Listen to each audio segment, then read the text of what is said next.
naghamon. Hinamon po ang ating PNP chief, Nicolas Torre, kumasa. Kumasa ngayon. Ngayon, siya, ay ang dami niya nang sinabi kung ano-ano ng condition niya. Kung ikaw ang naghamon, 'di ba? Dapat oo ka na lang, 'di ba? Sinagot ka na nga ni PNP chief pinagbigyan ka na nga Sabi pa nga ni PNP chief, ano na lang sa Araneta Coliseum, 'di ba? Ngayon, ikaw naman ngayon ang umayaw. Ang gusto mo pa, mangdamay ka pa ng ibang tao, kailan naman nag-uusap na dalawa, kailan naman yung magbo-boxing. Bakit idadamay nyo pa ang Pangulong Bongbong Marcos? Gusto niya kasi mga kababayan, sabi niya, gusto niya daw lumaban, kung gusto talaga, sa isa daw kondisyon. Nagamon ka pa. Diba? Gusto mo nang sapakin si PNP chief? Gusto mong suntukin? Gusto mong sumuntok ng isang unggoy? Dapat wala ng kondisyon-kondisyon. Tsaka ikaw naman yung naghamon kumasa ngayon si PNP chief. Diba? So, pinapakita lang dito na eto ko mga kababayan, sa akin, opinion ko lang. Parang tinatakot niya si PNP chief, no? Si PNP chief, hindi naman natatakot. Diba? Kumasa agad. Bakit siya ngayon, ang dami niyang kondisyon. Siya unang naghamon. Diba? Dapat kung ikaw una naghamon, dapat umuo ka na lang, pumayag ka na lang, para naman sa charity. Di ba? Para naman sa charity yung laban nyo. At least, di ba, nakatulong pa kayo sa ating mga kababayan. Siyempre, marami manunood niyan. Bibili ng ticket. Yung nabili sa ticket, ayun niya kay PNP chief, charity. Ibigay sa mga nasalanta ng bagyo. At least, di ba, nakatulong pa kayo? Sabi niya, kung gusto mo lang talaga ng suntukan, bakit kailangan pa ng charity? Ikaw ka mo. Kung gusto mo ng suntukan, ayun, may tamang binyo at talagang i-income pa para makatulong kayo sa mga mamamayang Pilipino, di sana, umuo ka na lang. Di ba? Eto nga, sabi ho ni Senador Ping Lacson, sabi niya, sinabi ni Senador Ping Lacson, ito lamang Huwebes, na handang magbigay ng binyo ang executive ng isang resort casino hotel para sa umano'y charity boxing match sa pagitan ni PNP Chief Nicolas Torre at ni Davao City Mayor Basti Duterte. Biruin niyo yan, meron kaagad nag-sponsor. Meron nag-sponsor, mga kababayan, ng venue. Willing siyang ipagamit ang isang resort casino hotel para sa laban ninyong dalawa. Wow. Diba? Mga DDS, paano ba yan? Wala na. Pahiya na naman. Parang naalala ko tuloy nung nasa Lunita si Carbonell, no? Yung hinamon din siya ni Carbonell, wala rin, no? So si Carbonell nga naghamon nun. Ngayon, dito na naman si PNP chief, hinamon mo, ayan, pumalag. Diba? So, mga kababayan, kung talagang sincere sa kanya mga sinasabi, talagang totoo siya, wala nang dapat idamay dyan. Dapat nanindigan siya. Diba? Pinanindigan niya ang kanyang mga sinasabi, hindi na biglang cambio. Diba? Ngayon mga Dides, ano masasabi nyo dyan sa sinasabi nyong idol nyo? Sabi pa sa akin, sabi pa ano kay Ping Lacson, mapagkakatiwalaang source ang CEO ng isang sikat na resort casino hotel sa isang kilalang pilantropo ay handang magbukas ng kanilang ballroom para sa charity boxing match ni PNP Chief Nicolas Torre at Basti Duterte. Kaya naman walang kaproblema. May binyo na para sa charity. 'Di ba?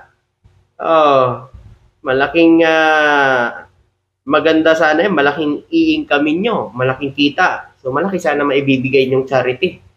Okay, yan na ho ang aming PNP chief. Akala nyo, ganyan-ganyan lang yan, ha? Hindi ka akasa. Mananahimik lang, ha?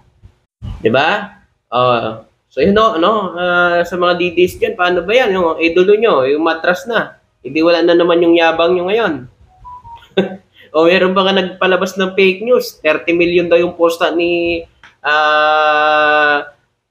Chavit Singson kay Basti Duterte. Fake news pala yun. O ngayon, pinapakasuhan na, hinahanap na yung mga nagkalat ng fake news. O mga DDs lang naman na nag-upload nun. Nag-post na 30 million daw yung posta ni Chavit Singson sa kay Basti Duterte laban kay PNP chief. O ngayon, fake news. Kakasuhan ngayon kayo ni Chavit. Ayan. Yung nag-post niya, delete mo na. Dahil pag ikaw nakalabuso ni Chavit, yari ka. Diba? Ito, dito naman tayo mga kababayan sa ating Pangulong Bongbong Marcos na grabe. Ito talaga ang presidente natin, talagang iniisip ang kapakanan ng ating mga Pilipino, lalo na ng ating mga estudyante. So, ito ho ang ating Pangulong Bongbong Marcos. Ayan. Diba? Kahapon yan. So, ito naman ho ang pahayag niya. Aming iniisip, paano natin gagawin dahil marami lahat ng pinupuntahan ko ay walang pasok. Paano ngayon yung ating mga kabataan? Diba? Grabe, ganun talaga ho ang presidente natin. Paano ang ating mga kabataan? So, iniisip ng Pangulo ang araw na nasayang para sa kanilang mga mga lesson sa mga eskwelahan na mga siyempre alam niyo na kapag bagyo naman talaga totoo sarado at walang pasok paano ho ang mga estudyante, 'di ba? Mahuli sila sa kanilang mga klase. So yan ho ang gustong masolusyonan ng ating Pangulo para kahit papaano ay tuloy-tuloy ang kanilang pag-aaral, no? Kahit wala sa eskwelahan, so gagawa ho ng paraan ng ating Pangulo niyan. So ganyan ho ang presidente natin para hindi masayang ang araw na lumipas. Tuloy. Kailangan naman lagi naglugi sila. Masyado na silang lugi kung makipilitan silang hindi pumasok. So we're finding alternative ways, teaching modes na para sa ating mga bata, sa ating mga estudyante. Ayan. So mayroon na siyang magandang binabalak para sa ating mga estudyante na hanggang ngayon hindi pa rin nakakapasok dahil nga sa matinding pagbaha. At siyempre, yung ibang eskwelahan din kasi ginamit bilang evacuation center. So may mga kababayan pa tayo na nakatira po doon. So totoo naman, hindi naman pwede magpapasok ng mga estudyante hanggat nandun pa ang mga evacuation center. Diba? So mga kababayan, yan yung makikita ang talagang ugali ng presidente at pagmamahal sa mga Pilipino. Diba? So, yun ho ay hindi ho matanggap ng mga DDS kasi siyempre, nasanay ho sila dun sa mga joke only. Pero sa mga seryosong katulad ho nito, yung mga sinasabi ng Pangulo ay pinagtatawanan nila. Kasi mga kababayan, nasanay ho sila dun sa nagmura, tapos nagjoke, ay dun sila natutuwa. Yung pupunta ka ng West Philippine Sea, dadalhin mo yung flag, tapos sabay bawi. Naniwala kayo dun. Joke lang yun. Joke only yun.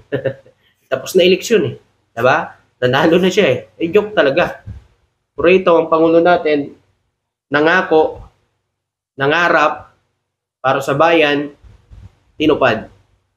Ang pangarap niya para sa bayan, unti-unti niyang tinutupad.